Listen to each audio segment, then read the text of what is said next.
This is pure Michigan sports. Christian Peck-Dimit, Alex Deimel. If you are a returning listener, welcome back. If you're a new one, welcome. And if you're either one, drop the follow, subscribe. Switching it up.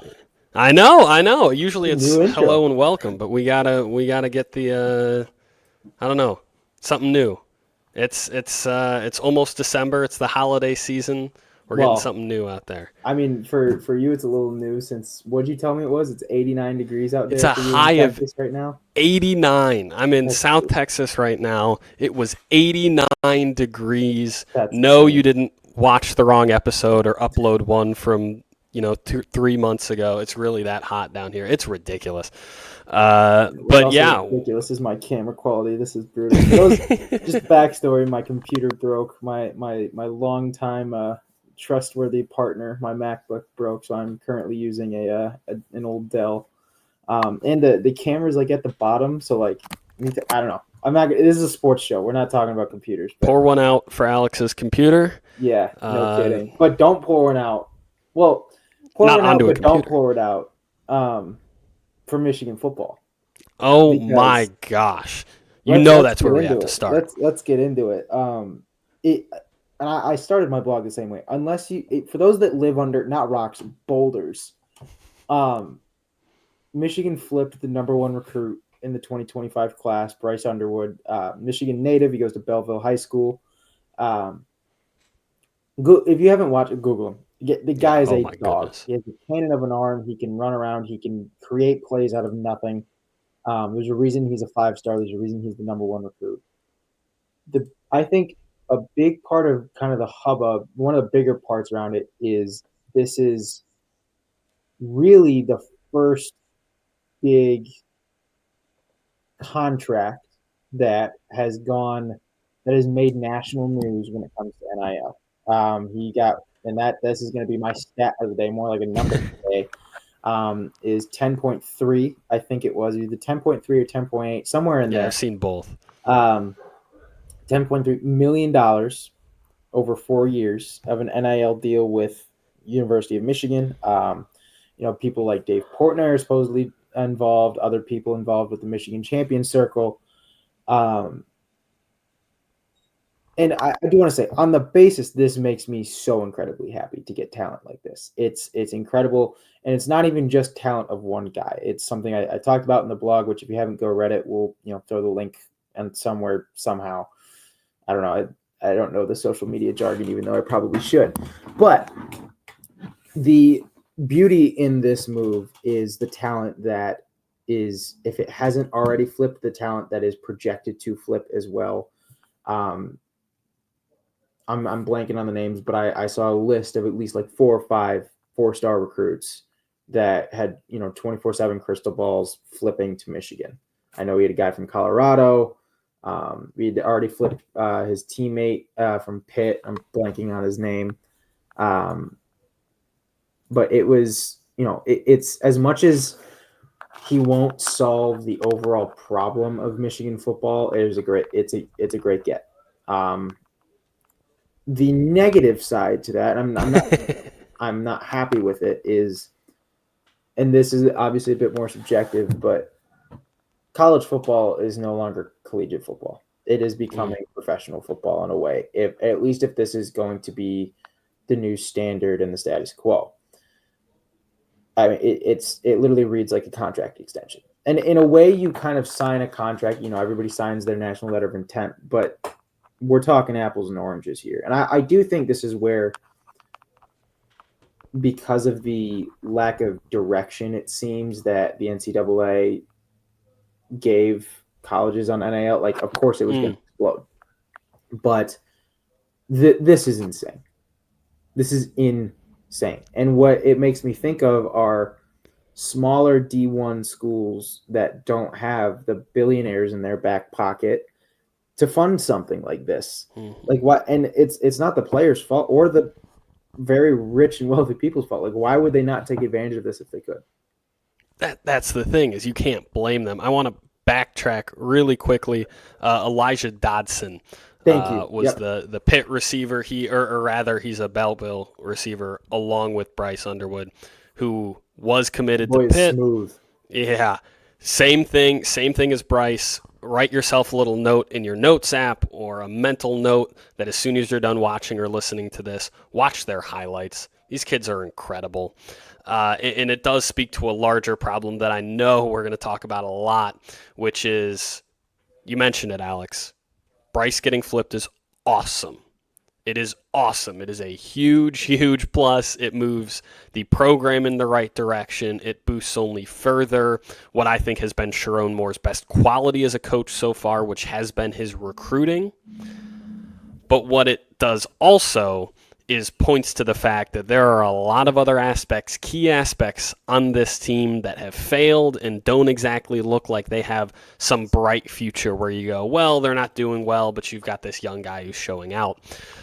One of those positions is receiver, or should I say, any pass catcher not named Colston Loveland. We've said it all year long. Anyone with eyeballs who has watched Michigan football, I don't know how you would if you didn't have them, but you've seen some pretty terrible receivers who have failed to get consistent separation, who have not run great routes, who have not always been on the same page with their quarterbacks. Granted, can you blame them much? One of them isn't even a quarterback that's throwing you the ball, and the other two aren't exactly Well, anything, one of you them, know. one of them retired. One of them retired. I don't Yeah, know how we haven't talked about. I think we mentioned it when it happened, yeah, but I don't know how that wasn't a bigger deal. He just left. yeah. Golly, in the middle of a season, whatever. Someone said I think it was was it him or Warren that's had the health issues. I thought it was Warren who Okay, has maybe it had, could. I think, And cancer in the past. well, I mean, playing fucking football after Yeah, cancer. Talk about a no, dog. I don't. crazy. The guy could throw an interception on every pass for the rest of the year. He's still a dog in my mind for that. I think that's fucking Mm. legendary. Um, but I do think like going back to that a little bit, like Leukemia, by the way, it was leukemia. Davis Warren, back in high dog, school, absolute right? dog. Shout out Davis Warren. But I think the other area, like you said, is the best, the best QBs in the world at the college level. Like you think about guys like Joe Burrow, you think about guys like Trevor Lawrence, like guys that have been great college quarterbacks. JJ, Mm. they didn't do it on their own. Like Roman Wilson balled out. Blake Corum wasn't a receiver, but he balled out for Michigan. It takes a complete team, and that's where having a lot of that talent come in is great. I think it'll be interesting to see if Sharon is able to nurture that talent because I mean it's not like Michigan lost its entire team. They still had some dogs on that team that have performed somewhat. Like Colston Loveland has been a dog ever since he started playing. But it's one of those where will the talent match the coaching styles and the coaching levels? And I do think Moore is going to have to adapt to however it is that Underwood, Dotson, and all of these guys know how to play. Let's be real. He doesn't need to just adapt to that. He needs to adapt to high level head coaching because that's not something he's doing. It's not The guy, easy though. Like no, hey, it's going from the OC position when you had a guy with as much head coaching experience as Harbaugh. Like it was going to mm. take time. But he's also your offensive line coach, and what has been a massive disappointment this year is the offensive line that That's should true. be your strength. I'm not saying that I blame him for this team's failures. I think he needs to bear a certain amount of that load, but he's got a wide margin of error, right? I'm willing to give him a long leash because of what he did as the interim last year, because frankly of what he did with the offensive line in years past, because he had Harbaugh's trust, because he has an entirely new staff, right? We've mentioned it. Yeah. If we've mentioned it once, we've mentioned it 1,000 times. Every coach on this Michigan team this year wasn't in the same position they were last season.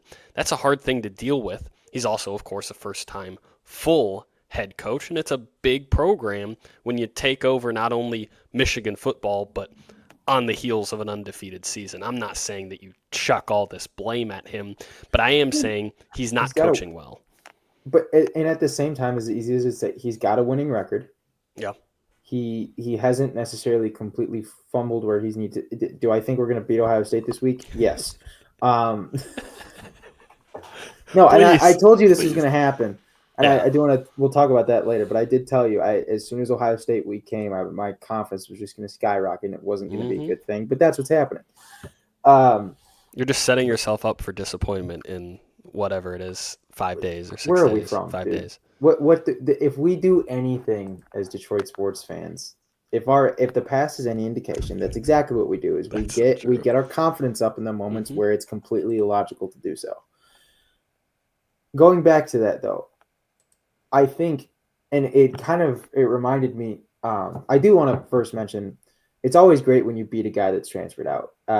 Beating AJ Henning coming back in. No disrespect to him. I was thinking about the first of the last three wins, and that reverse touchdown. If anyone goes back, he had kind of caught an outside engine, scored early on in the Michigan Ohio State game. Totally not living on past glory here, but No, good pull though. um, it did kind of remind me that despite how brutal this season has been for Michigan fans, you kind of forget that you still have a winning record.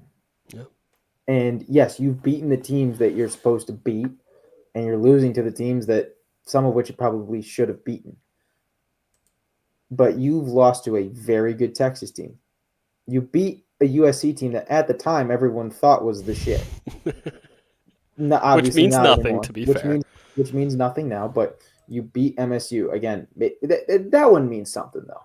Oh yeah, MSU always always does. means something. You beat Northwestern, you beat Arkansas. No, I'm just kidding. But like, you do have a 6-5 record. Mm-hmm.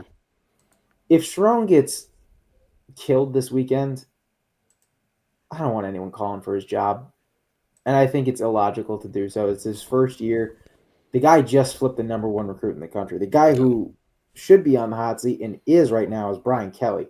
I don't know how the hell that guy's walking in the office every day right now. That's Honestly, brutal.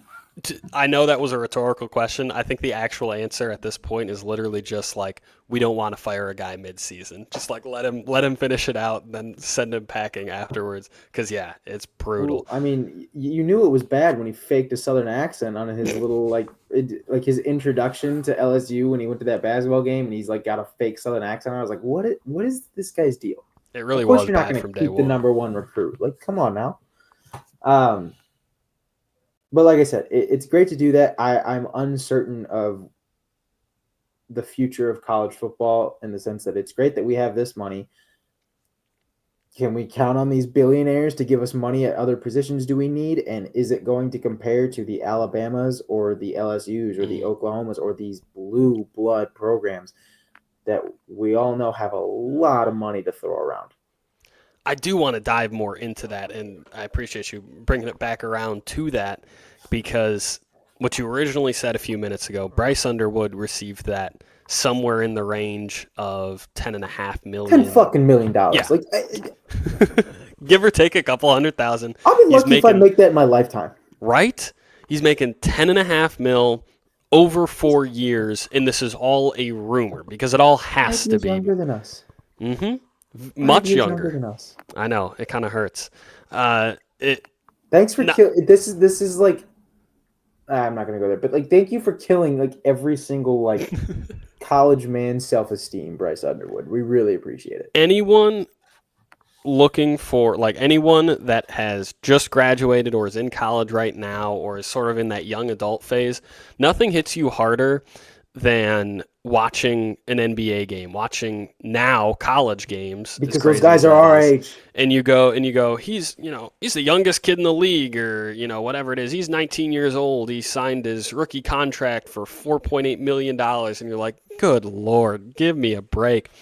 Makes me feel like a failure. Maybe I am. But Bryce Underwood making 10.5 mil About it. That's why we're not over playing 4 years. In the wording in the rumor, this rumored report is contract. And that's really what got me. And we obviously, Alex and I texted about this as soon as it happened a whole bunch.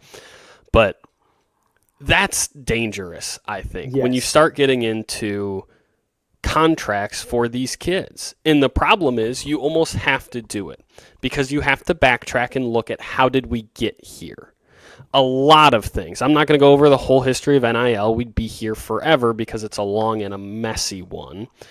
But essentially, like Alex alluded to, for a long time, people knew that we were trending towards some sort of move to pay players, and yet no one prepared. No one at the NCAA did their due diligence to have preset guidelines. Yeah, the NCAA messed up something bureaucratic. Who's surprised? But basically when it happened, and I can tell you I work on that side of college athletics, it's a scramble. There are so few regulations, and they are ever-changing. Yeah. Ever-changing. Every few months, there's NCAA regulations that the players obviously get a small say in that they have to vote on, and so often it has to do with transfer portal regulations, and it's pretty ridiculous how little there are. And if you're transferring from an NAIA, how does that work? From 1 to 2, how does that work? Or 2 to 1, because they have different requirements as far as the academics the kids need to have, the certain number of credits that they need to be allowed to transfer, all these little things that go on in the background. It's all been ridiculous, but essentially it came to a point where you're offering these kids money to come play for you. What does that sound like? It sounds like a pro contract, but you can't really do that, not legally, not through the school at least.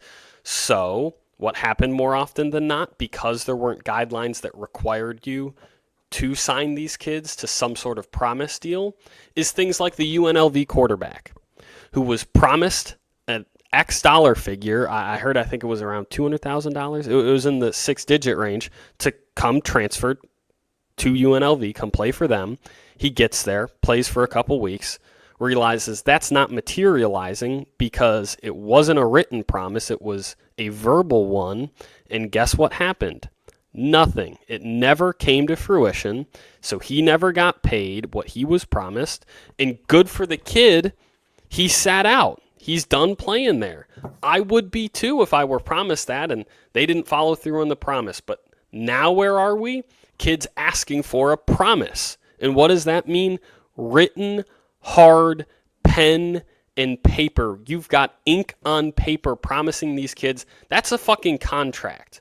We have a pro football league at the college level. That's terrifying.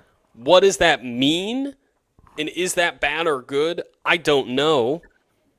But there's no guidelines, and it's kind of ridiculous because if there was really a contract, if there was a stack of paper that Bryce Underwood has his lawyers go through and he has to sign, what's allowed? What isn't? Does he have to stay there all 4 years? What if he leaves the draft early? Are those stipulations different from what if he wants to fucking leave? What if he wants to transfer out? If Sharon Moore gets fired next year, or in the off season, God forbid, does he still have to stay? Who knows? I think you're running into a lot of problems, or you're putting yourself in a position for these problems, and we've known it for a long time. This is a slippery slope that I think now college football is falling down. Absolutely. And you were talking about it being bad or good. I struggle to find where it's actually going to be good. And maybe it's just the lens that I'm looking at it from, but I think if it continues on this path, it is going to become a pro league. And I think and again, we're looking at it from the fan and the wannabe analyst perspective of you're going to want to, it's so much fun to have, teams come out of the woodworks and surprise you every year. Like, it's also fun, if teams like Coastal Carolina or even like Minnesota football or some like mid-tier school in a Power 5 conference. I don't even know if we're going to have it's going to be that. It's going to be all of these teams in one big conference. We could end up going to relegation if this is the way it goes because it's all going to be based on money. Your fear is top heaviness? Yes, absolutely. And that just, for me, takes the joy out of what college football is. Like going to, not that you and I know it both being graduates of a D2 school, but like going to Division I football games, like if you go to a D1 school, that is a huge part of the college experience. And that's a whole nother topic, but it's also the fact that this could kill more programs than it will help the few that it will, if that makes sense. Where it's like the programs that are going to suffer by it are going to suffer 10 times harder than the ones that will gain will gain. Here's the thing, though. Isn't there still that trickle-down effect where you mentioned Minnesota, Coastal Carolina? I'm not saying those two are on the same level, but those mid-tier programs, the not Michigan, Alabama, name a high-level school, high-level D1, they're not going to offer these kids that, like the Minnesotas of the world. Isn't it just fighting within the tiers where Michigan's going to pay for a kid that would have gone to LSU, would have gone to Alabama, would have gone to these other high-level schools? You're not just going to suddenly pay for I don't know. I'm blanking on names right now. You're not going to have Oregon offer a kid that was going to go to Coastal Carolina and huck money at him until he comes. I doubt that will happen. I think there's still that possibility of parity where you get the kids that were less recruited coming out of high school that are destined for this coastal. We keep picking on Coastal Carolinas. I think they're a fun small when I thought of like the fun small programs that I could see getting like completely screwed by this type of trend. James Madison, baby. Like it's those schools, the ones that like no. At the end of the day, no. Only the sycophants really care about, but it like what does it mean for those programs? I do think they're going to go to the wayside, and when it starts there, it's soon going to trickle up to your Minnesotas, your Illinois, your Indianas, to name a few. I guess Indiana's probably not on that same level anymore, but not anymore. It's scary, is how I would put it. It's scary to think that that's where we're going, but at the same time, who's to blame other than the NCAA? I don't think anyone is. I think that's what we keep coming back to is, do you blame the kids for chasing the money? Of course not. Do you blame the kids for or the schools and the programs, the donors for trying to take advantage to what is essentially a blank slate free market capitalist type thing going on where it's just highest bidder stuff? Do you blame them for taking advantage of that? Absolutely not. The blame is exactly where it should be, Alex. You're right. On the NCAA, on these people that should be regulators that are now crying to Congress to do their job for them. It's a mess. It's a mess that you've created, and it is what it is at this point. And speaking of bad regulations, we can spend a whole episode on this, and I think that we should probably save it for a less busy time of the year. But the NCAA also shortened, this is a couple of weeks ago, the roster max for football programs. It's down like 30 kids. And where do those kids go now? They drop down to the lower D1s, the D2s, the NAIAs, and you're getting these kids flushed out of the lower programs who dreamed of going to these schools, whether it's D1 or whether it's dreamed of playing pro or college football or college basketball or whatever it is at all, down at these lower levels. I think the NCAA is making mistakes and messing things up in more than one way on more than one level. The one area we didn't talk about was, how does this affect high school? Like, does high school become the college area where, and it kind of already has, where you see kids graduating early from their schools and like going and spending like spring terms over there, like reclassifying, like that's already started. Yeah. This can only make that more severe. I don't know if worse or better is the right way to put it, because it's not necessarily something that affects my life. Sure. But I think severe is kind of the more severe is the way that would go. 100%. No, what a great point. Pardon me. What a great point that we already have it. Anyone knows their local private school hucks money at kids to come play for them at the high school level. How is that not going to be all the more cutthroat, all the worse for these kids and their families when you're getting recruited at the high school level and suddenly you're sticking maybe $50,000. I don't know what the numbers are these days. You're sticking, wow, You a got lot there. of money in these 15, 16-year-old kids' faces. It's already a problem that you're letting the 19-year-olds drive Hellcats around. Give them financial classes. And yes, most athletic departments do to a certain extent, but these kids that have never seen that kind of money before It's suddenly get dangerous. suddenly get more money annually than their dad, and they get a car to drive around in.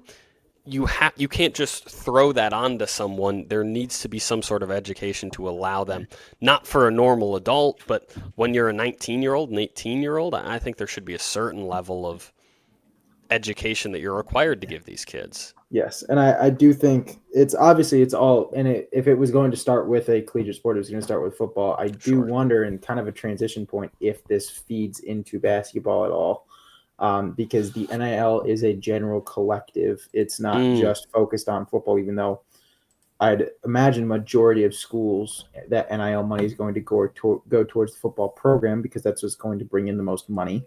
yeah. But could this start affect like I know the whole bit now is you've got the two best in-state recruits that the best Michigan high school players go to Michigan now since Michigan landed Trey McKinney officially.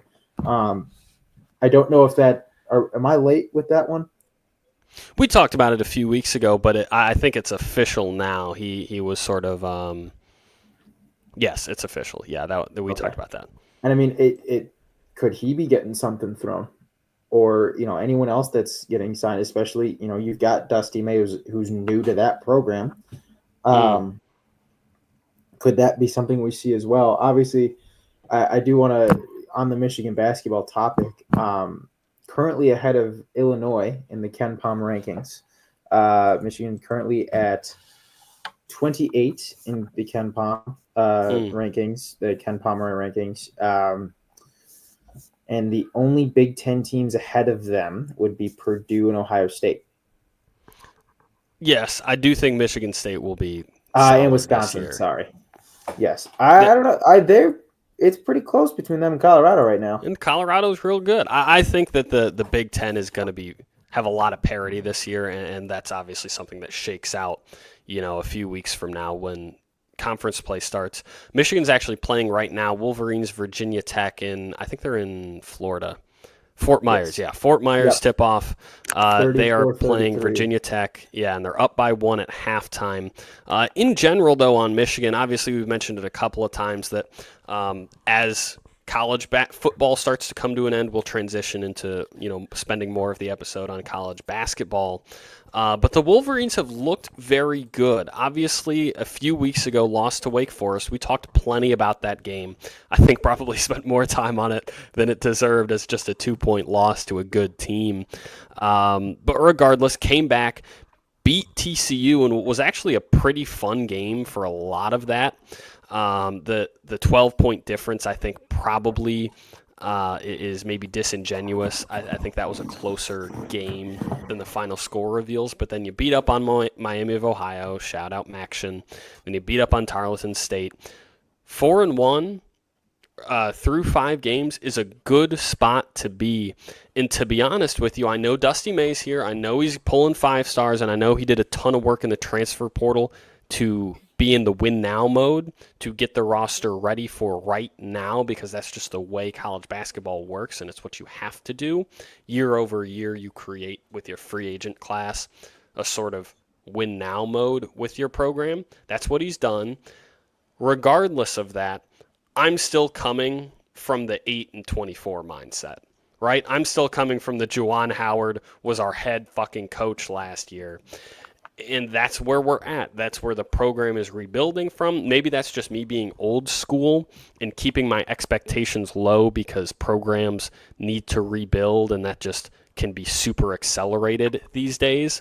But regardless, I'm not saying that I don't expect this team to be competitive, but I'm saying that my expectations are wide open. I know this is a team with a high ceiling, but I just sort of am in the zone where any wins are sort of, as long as we are competitive in the Big Ten, any wins are sort of icing on the cake.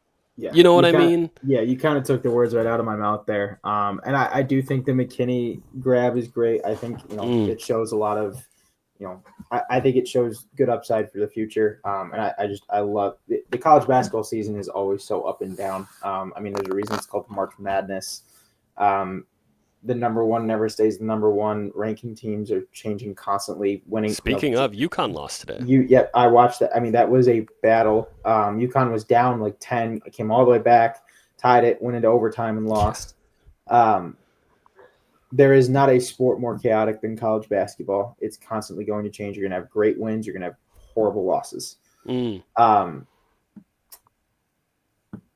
on that note, I don't know if you had anything else Michigan basketball-wise. Just a quick score update. Obviously, we said 34-33, but right now, Roddy Gale Jr. is leading the way, 11 points, couple of boards, couple of assists, 9 for Namari Burnett, who I think has been a nice little sort of silver lining. Not that silver lining sort of implies that everything else has been bad, but I think he's been sort of a diamond for this team, someone I wasn't expecting to be as good as he has been this year. Absolutely. And then Will Shedder off the bench.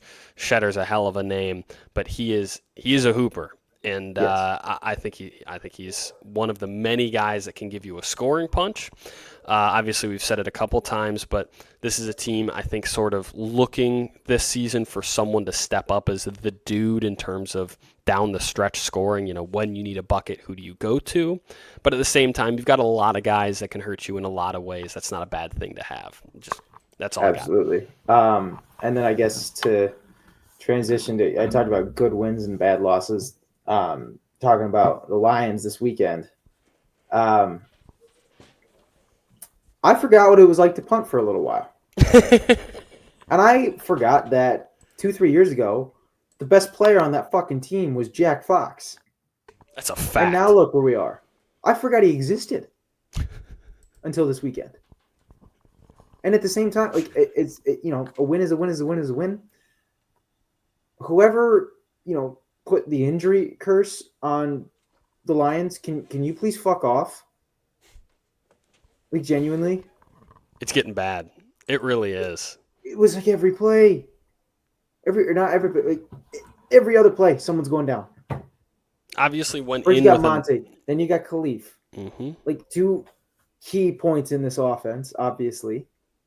You've got even Decker going down. Like, nothing is worse than seeing an offensive lineman go down. Facts. Because it's always getting rolled up on. It's always something they don't expect, so it's a knee or an ankle, and it's always nasty knee or an to ankle, watch. And it is especially Taylor Decker. You want to talk about Penei Sewell gets a lot of the attention, and that's definitely deserved. People do not talk enough about how much of a dog Taylor Decker is and how important he is to that offensive scheme. And how, you don't really hear very often about how much, there's a reason Goff has been able to do what Goff does. It's because the O-line is protecting him. So seeing him go down for even that 2 seconds, I couldn't breathe until I saw him walking on the sideline. I was like, if he's done, I'm genuinely worried. Because the beautiful part about, or I guess the dark part about the beautiful thing that is the Lions offense is it is the way it is because of the exact pieces that are involved. You take away one of those pieces, it's very hard to replace it. Well-oiled machine can, be taken down. You throw a wrench in there very quickly. This is a Trenches podcast. We support our trenches anywhere, especially when it's that hard-nosed, blue-collar Lions football. We love the dogs on the offensive line. Same thing with Michigan last year. How do you win? You build in the fucking trenches. You have the best O-line in football. That's what gets you wins. But down goes Taylor Decker. Granted, he returned to the game. Down went David Montgomery. He said after the game. Raymond. Yeah, he said after the game that he'd be good for Thursday, but hopefully that is true and not just him saying, I feel good enough. And you also lost the best kick returner in the nation. In the entire league, Khalif Raymond, not only is he your wide receiver 3, not only is he your wide receiver 3, I don't know what that was. I was trying to hold in a yawn, and it turned into whatever the hell that was halfway through a burp. Obviously, he's a great wide receiver 3 for you. Him and Tim Patrick sort of rotate through that. That's probably what a lot of people know him as. But yeah, He goes down on a kick return that he got hit real fucking hard at. One of those where they didn't really show the replay enough. I might have to go back and watch it, but I think he got hit sort of high-low. I'm looking at the injury report right now. He did not practice today, which is unfortunate, but he's currently listed as questionable for Thursday's game. But that's a big loss. If you have to put Amon-Ra St. Brown back there, who's to say he that's doesn't big get hurt? too. He's I that was is a panicking dangerous having him back there. position. Yes, absolutely. And I mean, it's a Thanksgiving game. I can't believe I'm actually a little scared of the Bears. No way. What? Just because they had the Vikings on the ropes? Because the Lions are a team that historically are not great on Thanksgiving. Mm. It's a blowout or it's terrifying. Like each of our, I'd say, what I don't know if you agree with it. Like a good 7 to 8 out of our 10 wins this year have been decided almost before the fourth quarter starts. Yeah. Oh yeah. So the fact that the Bears are a team that has been keeping it close. I kind of thought that Caleb Williams was a bust for a while. I don't necessarily think that anymore. This is a team with some weapons, and it's a divisional game. You got to bring it like you do every week. The thing is, their O-line, not great. Weakness in that offense. Of course, what does that mean? You can get pressure on him, but the Lions have been, I don't know, not great at that. Yeah. I think this is another test game where you go against a terrible offensive line, and you can go beat him up a little bit. If you can do that, if you can go pressure a rookie quarterback, because he's never going to be a fit. He's never going to be afraid to run. Very true. And that's a dangerous thing in this league. So we shall see. I'm not terrified, but I'm nervous. I'm a little nervous. I'm nervous anytime Kendall Vildor's out there. Get him off my fucking football screen. My TV screen off my football team. It's talking today is a struggle. I don't know if it's just a Monday. It's a Monday night. But he struggled. Vildor struggled. In all caps. It felt like they knew that was going to happen. Like whoever was over there, whoever he was guarding, there was like an 80% chance he was getting the ball. Because he got burnt every play. He got burnt off the. It felt like I was watching. I won't go with Cam Sutton from last year, but I won't put him at that level. That's what I was about to say. It is one game. You can't. Cam Sutton was consistently That's what I'm saying. That's what I'm terrible. saying. But what he I got will burnt. say is, it was bad. Yes, he got burnt. And this is like DJ Moore could kill you. Keenan Allen could kill you. That's where you got to be careful there. Rome Odunze, like you got to have your secondary locked down. I do need you to do me a favor. If you go back to would have been March or April of this year, there's a clip that we have where I finally got a call right. But it was really never a doubt, so it doesn't matter. But it was officially announced Tariq Skubal won the Cy Young. It's actually not what I want to talk about. I want to talk about how A.J. Hinch was fucking robbed of the Manager of the Year award. I see, okay. As a guy that is sort of newer to baseball, anyone that listens to this knows Alex is our baseball guy. That even surprised me. And a lot of it is the Guardians, they stayed consistent. They did beat us in the end of the playoffs, but no one can deny the run that at the end of the day A.J. Hinch put us on to get to the playoffs and then beat his former team at their place the way he did. A lot of it was his strategy and his mind and his game plan, and he did not get nearly enough credit for that. I'm with you. I agree. The fact that Stephen Vogt won it over, like, honestly, part of me is also of the mind of it doesn't really fucking matter because he's the best manager in the AL anyways. So it's nice to get recognition, though. You know, but the MLB is gonna suck the Guardians off because that's just what they do. Yeah, but like you go back to last year, you're like, did Embiid deserve the MVP? No, but like it's okay. Jokic is still the best player, anyways. That's I'm sure how Jokic feels because he don't give a damn about awards. But you still go like, yeah, but it would have been nice to give him another MVP because he deserved it. It still would have been nice to recognize Hinch because he deserved it. Absolutely. Especially, I mean, you go from people calling for your head by April, May, not trusting the process, and then just dominating after the trade deadline. I mean, myself included, definitely one of those doubters. But it did kind of take a little bit away from the Scoop Cy Young winning, partially because that was just so guaranteed, but also partially because I really didn't think that it's just like these three specifically. Like I feel like even throw Aaron Boone on there, I think like that's a better case than Stephen Vogt. And Aaron Boone is by no means a necessarily incredible manager. So who knows? That pissed me off, but it doesn't really, like I said, it doesn't matter because he's still the best manager in baseball. That's fair. Now, speaking of not trusting the process, oh boy, I think you know exactly where I'm gonna go. Oh god, 8-10 into 6 of the Atlantic right now. I don't even need to talk about that record. What I need to point out specifically, and I said it, I think like 5 or 10 times in our last episode, was how crucial that West Coast trip was going to be. And what the fuck happened? We lost every game. We lost to the fucking San Jose Sharks and the Anaheim Ducks. And you know how we lost? By letting up like 6 fucking goals. So where am I supposed to trust a process where you dealt one of our best defensemen, a top pair defenseman, and then you're giving up 6 goals to possibly the worst team in the league? You gave up, in fact, 11 combined. Granted, San Jose went to OT. Combined. That's so depressing. Yeah. But Anaheim and San Jose, 11 combined, and then you give up 4 to Los Angeles. But that, yeah, I couldn't have put it any better myself. They do play in New York tonight. I think that starts at the time of filming in like 15 minutes. Yeah. Okay. I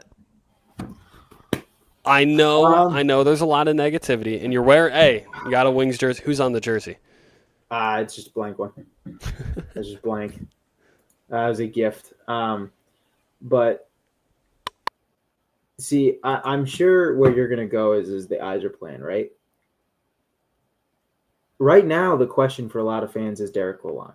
I think part of that is the fact that, you just saw Jim Montgomery fired, and then, goes to the Blues after they fired their coach. And a lot of it is, I think, on Lalonde's game plan. I think hockey is one of those weird sports where I just don't really understand. I would not understand a firing at that point, where the Wings are, and that's like where the Wings are in the rebuilding process. I think it's a little too early. I don't really know who you would replace him with, anyways. But also, I think just in general, firing a guy at 20, and I think it was before no, it was early in the episode. It was after we started recording. Talking about firing a guy midway through a season can sometimes be detrimental. Firing a guy 20 games in, I don't know. I think you got to be really desperate to salvage this specific season if you're going to fire him that quickly. And I think that's probably where the Bruins were, and maybe the Blues too. There's a lot of longevity with this season, and this was a bit of a make or break, but I think it's a little too early in this process to see. Need a lot of offense tonight. The offense has not been clicking the past few games. I'd like to see more than 3 total goals scored, compared to the 2-1 victory over the Islanders a few days ago. 3 or more will get it done, I think. This is not a very high-power Islanders team, kind of also known to choke, where, if we go down 2-0 early, I'm not necessarily going to be concerned. I think that just leaves the Stones over here, who we're missing our boy, missing Cade. Yeah, we are. And we're not just missing him in terms of like physically he's not on the court right now. We're missing him. You know what I mean? Like we're lost without him. I think in general, I'll get to Cade in a second. Really quickly, just an update. lost 3 in a row this last week. That's where we're at right now. And 2 of those games were with Cade. Granted, you could say if Cade stayed in that entire game against Charlotte, we probably win. I'd agree with you there. But you lose at home against Chicago. That's a team you have to beat. I got crap from our tennis coach about that because, man. I played tennis and I'm growing at that.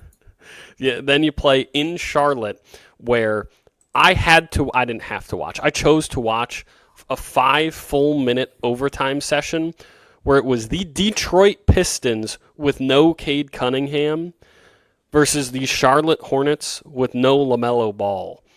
It was Jaden Ivey versus Brandon Miller, and I'm a Pistons fan. I'm a JI guy, but that is not a recipe for high quality basketball. That's just bad. And you know what's even worse? That's just not that it's. I'm almost concerned, and not concerned because I'm glad you were watching it, but part of me is concerned for your well-being that's what you chose to watch. Right? That I didn't just turn it off. Yeah. It was already overtime. You know what I mean? I had to see it through. Cade had trying to force overtime. He went to the rim, took a hard fall from up high where he wasn't sort of able to brace himself, landed on his hip. That's what he's out with right now. Couldn't finish that game. He left with, I think, like 30 seconds left in regulation. And then didn't play in what was 2 days ago's game in Orlando. Granted, I don't know if that's a team that you beat anyways. It's Orlando. Now you're at home against Toronto, where I believe this is about to tip off, actually. And he's actually out the last I saw today as well. But it was like a doubtful or questionable thing. So hopefully he's back by Wednesday at Memphis and then Friday at Indy. And we talked about it the same way we talked about it with the Red Wings, where you go, all right, these are the teams you have to beat. These are the teams that if you want to be where you want to be, you should be better than. And I'm not saying you blow them out or you look like this dominant team, but you need to get wins. You needed to get wins against Chicago, who you should be better than, against Charlotte, who you should be better than, and now tonight against Toronto, who you should be better than. And I think if you extend -200, okay, so that makes me feel good. But if you extend to a 4-game losing streak headed into this session, that was another thing, was not only did you need to win those games because you need to win those games, but also now you've got the Pacers, you've got the Sixers, Milwaukee, Boston, New York. You're back to that gauntlet of the East that for some reason you all play in a row again. So I think you need to get a couple of wins under your belt. Yes, maybe you steal one among the gauntlet there, but this was, I think, a telling reality check of a week where you lose 3 in a row and you sort of go, all right, pump the brakes. We're still going to be flirting with 28-30 wins this year. Yes, we're vastly improved from last season, but we're still not objectively good. So I think every Pistons fan, myself included, needed this week a little bit to maybe chill out. Yeah, absolutely. And I think it's bets of the week time. Yes. Mine are pretty simple. One is actually for tonight's Monday Night Football game, so our winners won't be able to tail me, which probably will be good for them because I'm not the best gambler anyways. I like Mark Andrews anytime. Plus 180. Like kind of coming in and out of the woodworks a little bit, at least comparison to the beginning of the year. He's got, I want to say, 2 touchdowns in 3 games all time against the Chargers. I think the Ravens spread the ball a little bit tonight. I think this is a lot of passing tonight. I don't think this is a game to focus on the run game. Baltimore's pass defense is the worst in the league, and the Chargers are around mid-tier. I think both teams choose to throw the ball tonight and spread it around. So I love Mark Andrews anytime. Michigan pick. Taking a little bit of a risk here. First half. Under 23.5 Michigan, Ohio State this weekend. Ooh, that is a risk. I think if you've watched how both of these teams have gone this year, it's been very slow starts. It was evident against Indiana this weekend for Ohio State, and it's been evident really all year for Michigan. And not that I think it's going, I think it could be a close game, but if it's a close game, it's going to be the Michigan offense or the Michigan defense versus the Ohio State offense that keeps Michigan in that game. And I think if Michigan can do that, we won't see as many points, especially to start. So that's where I'm going to go. And I mean, even last year, it's the past few years when Michigan has won, it's been slow and steady wins the race. It's not going to be a ton of points in your face right to start. Fair enough. My non-Michigan pick is one that actually has a good amount of logic behind it. So maybe, actually, by the time they watch or listen to this, they'll know if I was right or wrong. But hopefully, you will have wanted to tail this because I've got I don't know if all the tenses line up there, but I've got Jokic 30 plus points tonight, plus 110. They're playing the Knicks, and Karl Anthony Towns in the center has been just abysmal. He's allowing I believe it is the best opponent field goal percentage in the paint in the league of any player. Wow. He's terrible. I mean, bad. Yeah, obviously this whole time has, never really been known as a as a rim protector, but that's particularly terrible. Yes. I think on top of that, this is a Knicks team that has a ton of really good and intense wing defenders. So I think that whether by game plan or necessity, you try to take away the other guys, you try to keep Russ from doing what Russ does, you try to keep Jamal Murray, Michael Porter Jr., these other guys from hurting you, and you leave Jokic on an island and just let him get his, hope that no one else can beat you. I hope that's the game plan, and even if it isn't, he's going to tear them up regardless. No one really can stop him right now. He's just that good. I've got him 30-plus points. Jokic, like I said, I think that's it's plus 10. And then my Michigan pick is J.I., that's Jaden Ivey, 20-plus, because indeed Cade Cunningham is not playing tonight. I think a lot of that scoring brunt goes on to him, and that game has now started. It is 16-5 in favor of the Pistons, which is fucking great. I love hearing that. Yeah, that's awesome. J.I. has taken one shot. He has made it. He's 1 of 1, 2 points. Does have 3 assists, which is awesome. Realistically, that probably should have been the play, is the assists over, because he's going to take on a lot of the point guard duties. He's going to be your starting point guard when Cade is out, but it's too late. Already made the points pick, so 20-plus points for Jaden Ivey. And I did miss my stat of the week throughout the episode. You did a great job of dropping it in when it happened. When the stat came up, I didn't. I've got a stat for Aaron Glenn, whose defense has not allowed a touchdown in 10 quarters. 10 straight quarters have not allowed a touchdown. We talked about it against the Texans. Everyone's going to talk about the resilience of Jared Goff and the great run game that got the Texans the win. Give AG his due. It's great defense. And we talked about Vildor getting absolutely burnt. That's not necessarily his fault. But the defense has been really, really solid, particularly in the wake of a bunch of key injuries. A dude that was on the hot seat not all that long ago has been absolutely balling. Rain or snow, whether he can see through his glasses or not, he's been hooping. He absolutely has been. So giving some AG some flowers there with a stat of the week. And I think that's it. I want to say this was episode 28 of Pure Michigan Sports. And until next time, Christian Peck-Dimit and Alex Deimel signing off.